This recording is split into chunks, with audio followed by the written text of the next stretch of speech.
حسن عزیزی، ورزشکار اتلتیک افغانستان، دونده سرعت در ماده 60 متر و 100 متر.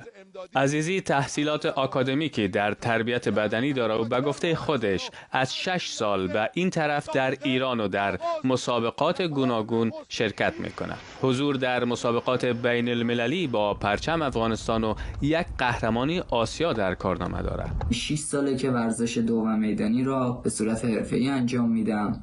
4 مسابقه بین المللی و 1 مسابقه قهرمان آسیا تا به حال برای افغانستان انجام دادم. در لیگ ایران در مسابقات جایزه بزرگ، مسابقات باشگاهی و مسابقات کشوری، حتی مسابقات استانی زیادی شرکت کردم.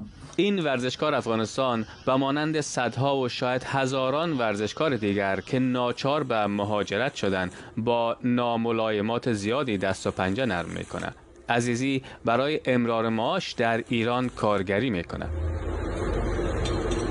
خب خیلی از ورزشکاران ما نانآور خانواده هستن. خیلیاشون میشه گفت در کنار کار کردن دارن ورزش انجام میدن.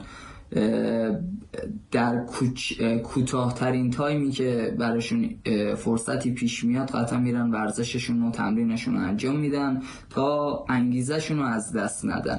این ورزشکار که با عنوان تیم مهاجرین در رقابت‌های داخلی ایران شرکت میکنه، از عدم توجه مسئولان به مدارک اقامتی گله‌مند است. حسن عزیزی دوست دارد تلاش‌هایش نادیده گرفته نشه و فدراسیون ملی اتلتیک افغانستان او و سایر ورزشکارانی که با پرچم افغانستان میدوند عضوی از خود بشمارند.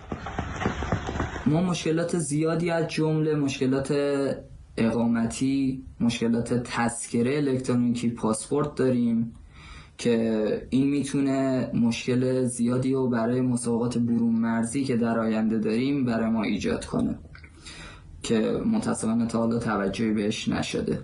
ما از فدراسیون تقاضای مالی نداریم و خب میدونیم شرایط برای اونا هم سخته، ولی حداقل کوچکترین درخواستی که میتونیم از فدراسیونمون داشته باشیم اینه که ما رو به عضویت تیم ملی بدونه، چون ما بارها شنیدیم که ما رو عضو تیم ملی نمیدونن. با این همه حسن عزیزی در کنار کار برای پیشبرد زندگی ورزش میکنه تا بیرق کشورش در میادین بین المللی به اهتزاز در بیاره.